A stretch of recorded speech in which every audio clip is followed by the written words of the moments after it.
Hey, hello, welcome back to another episode of the Daily Seed. We're in Ezra 3 today, and we took on verse 3 and verse 11. So here we go. So they set up the altar on its foundation, for they were terrified because the peoples of the lands, and they offered burnt offerings on it to the Lord, burnt offerings morning and evening. Verse 11, they sang, praising and giving thanks to the Lord, saying, for he is good, for his loving kindness is upon Israel forever. And all the people shouted with a great shout when when they praised the Lord, because the foundation of the house of the Lord was laid. This takes us over to Ezra 4:4, and it says, then the people of the land discouraged the people of Judah and frightened them from building. The Lord, then it takes us to Numbers 28:1 and 2. Then the Lord spoke to Moses, saying, command the Israelites to say then, you shall be careful to present at its appointed time during the year my offering, my food for my offerings by fire as sweet and soothing aroma to me.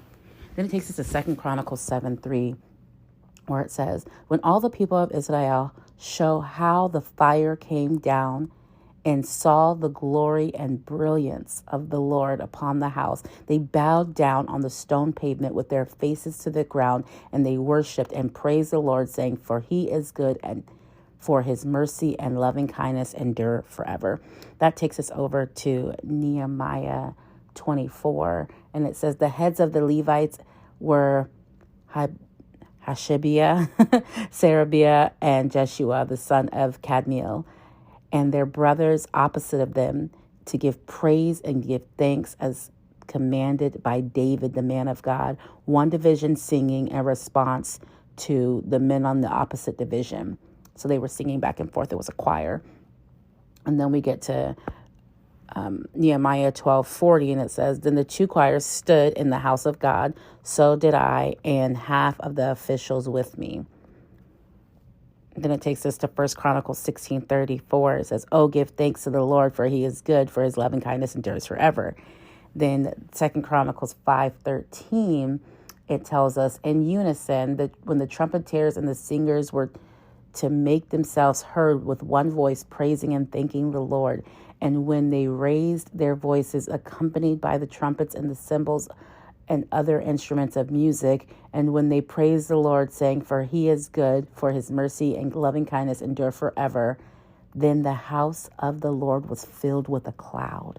And it takes us to Psalm 105, and it says, for the Lord is good, his mercy and loving kindness are everlasting, his faithfulness endures to all generations. And then it says, Psalm 106:1, praise the Lord, hallelujah. Oh, give thanks to the Lord, for he is good, for his mercy and loving kindness endure forever. Psalm 107:1, oh, give thanks to the Lord, for he is good, for his compassion and loving kindness endure forever.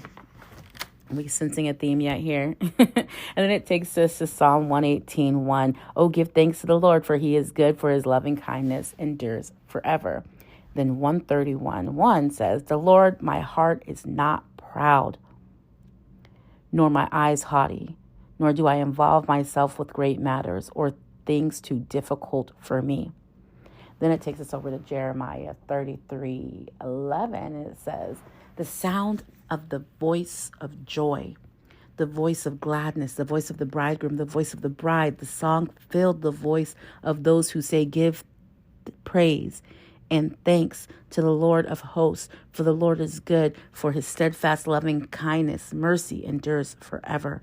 And of those who bring a thank offering into the house of the Lord, for I will restore the fortunes of the land as they were at first, says the Lord.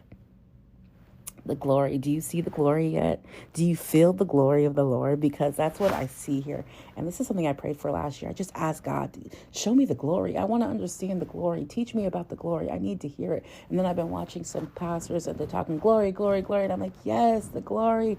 Teach me about the glory. And then I'm reading this book. I said it again yesterday. And then I start reading today.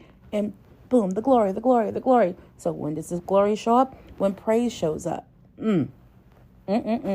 So the observation here is I noticed that they built an altar before they started to build the foundation of the temple. Now, because we are the temple, The altar is our hearts.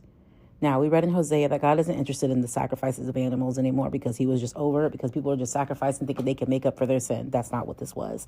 We're sacrificing our hearts this season. So Jonah says, give the sacrifice of praise and thanksgiving. And if we are the temple, again, our hearts are the altar.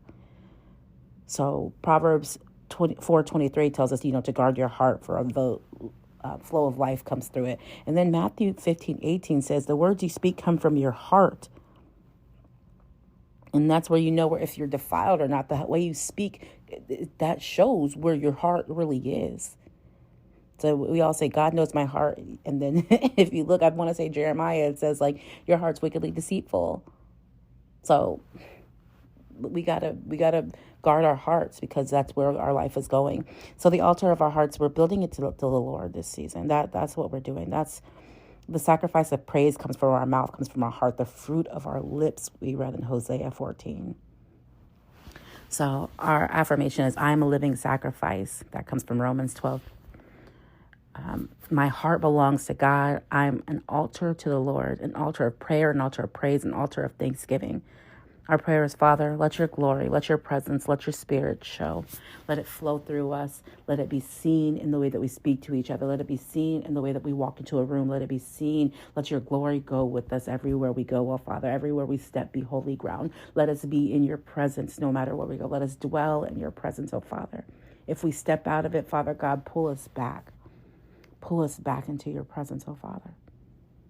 We yearn for your presence. We seek for your glory. We're looking for you, Lord, in all the places. And we create this altar so that you will come down and place fire upon us, oh Father. The fire of the Holy Ghost be upon us, oh Father. We are the altar. We are the sacrifice. We are the temple. And as we get ready to rebuild our temples in this season and restore our lives to you, we just ask you to meet us at the altar. Meet us at the altar. In Jesus' name, amen.